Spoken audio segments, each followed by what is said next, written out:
If you could step outside Earth for 10 seconds with no suit, no helmet, there wouldn't be time for a dramatic speech. Space doesn't attack you. Space just removes everything you quietly depend on, and your body discovers the rules instantly.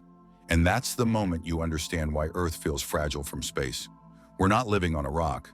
We're living inside a thin, active protection system, air, magnetic shielding, and a narrow temperature balance, floating next to a star that can absolutely lose its temper. And that protection system is thinner than your brain wants to believe. The atmosphere looks big from the ground, but from space it's a faint blue edge, more like a skin than a wall. What most people don't realize is that the bulk of that air hugs the surface. About half of the atmosphere is below roughly 5 to 6 kilometers, and around 90% is below about 16 kilometers. That means most of what keeps you alive is crammed in a layer thinner than many road trips. By the time you're up near the Kármán line, around 100 kilometers, what's commonly treated as the start of space, you're basically beyond the meaningful part of the air.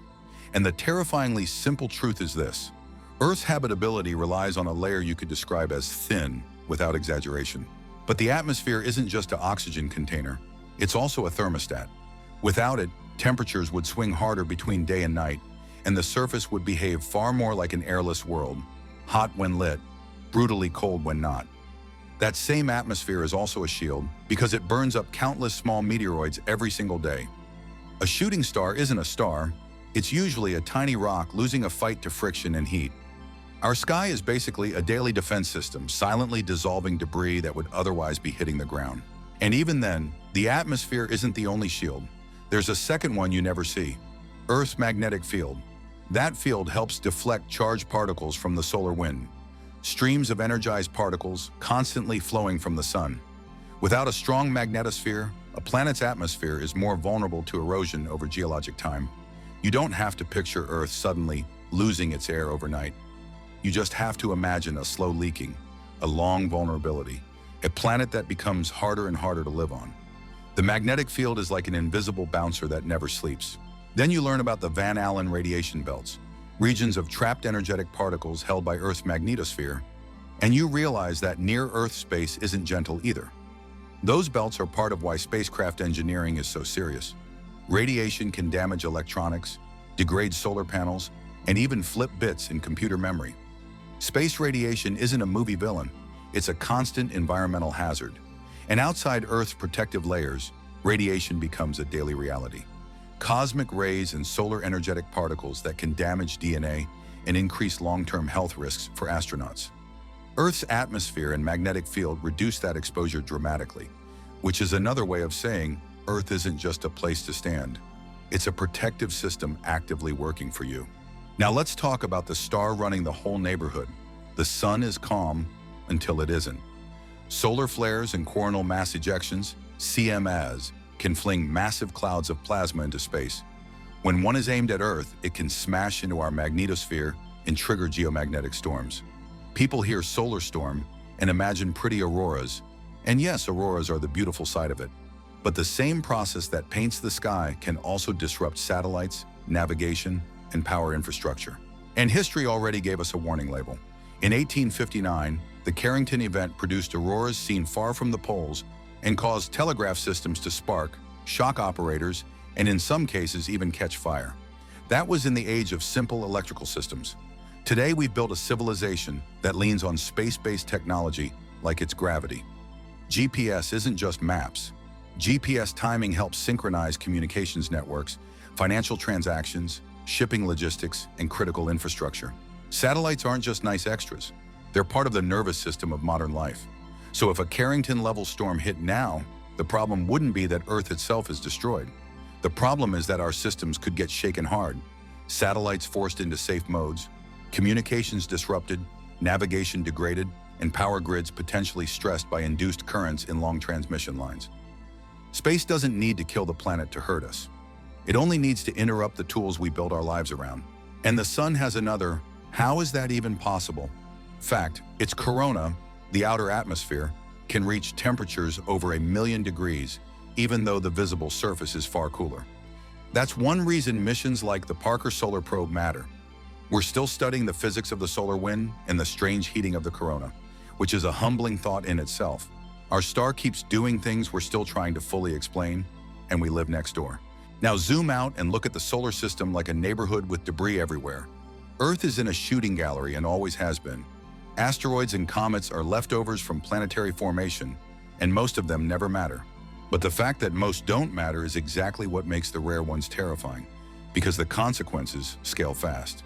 In 2013, the Chelyabinsk event proved how little warning we can get. An asteroid roughly around the size of a building, often reported around the high teens of meters, entered Earth's atmosphere over Russia and exploded in an airburst. It didn't form a giant crater.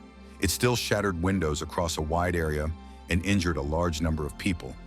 That's the part people miss. You don't need a direct impact to create real harm. The atmosphere protects us, yes, but it can also turn a fast-moving rock into a giant pressure bomb.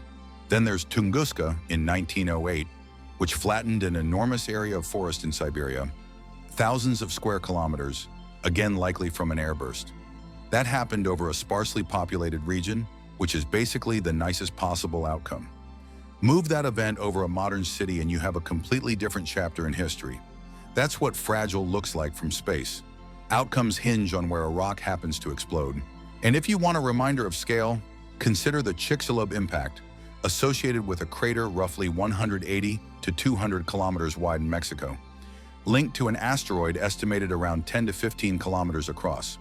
That event didn't just kill dinosaurs by impact, it triggered global consequences. Space didn't merely cause damage, it reshaped life on Earth. That's a cosmic fact no amount of optimism can argue with. Now here's where space gets especially unsettling. Near misses are real, and some are scheduled. Asteroid Apophis, for example, is expected to pass very close to Earth in 2029. Close enough in astronomical terms that it will be closer than many geosynchronous satellites. It's not expected to hit us, but it will pass close enough to be visible to the naked eye in some places. And the moment you see a bright star moving that fast and that clearly across the sky, you'll feel how small the safe zone really is. That's not fear-mongering, that's perspective. Then there's the quieter danger. Orbit itself. The space around Earth is getting crowded with debris. Defunct satellites, spent rocket stages, and fragments from collisions or explosions. And in orbit, small doesn't mean harmless. A tiny bolt traveling at orbital speeds carries enormous kinetic energy. One collision can produce thousands of new fragments, and those fragments can cause more collisions. That's why scientists talk about the Kessler syndrome idea, a cascading chain reaction that could make certain orbital regions far more dangerous to use.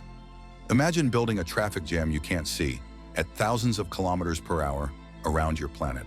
And here's the practical problem. We rely on those orbits for daily life.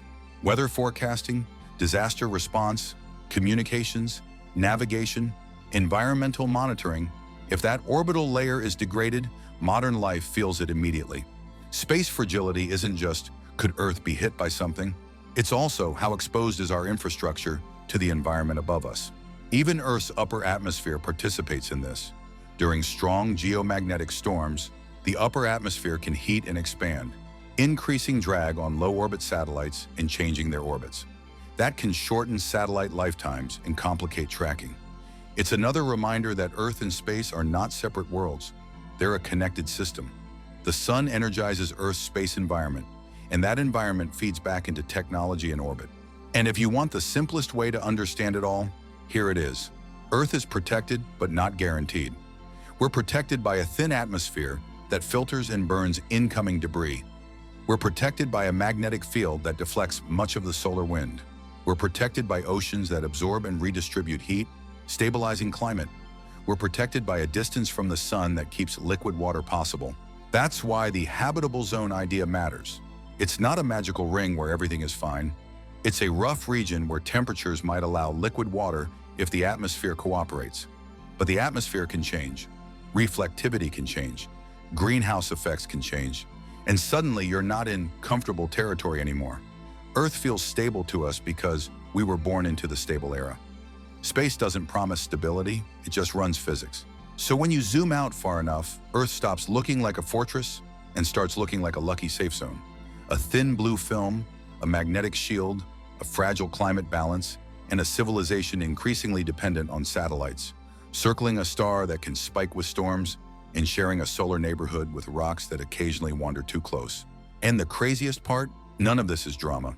It's normal space. If you enjoyed this style, half entertainment, half real science, no vague statements, and no pretending space is just pretty, then you'll love what's coming next.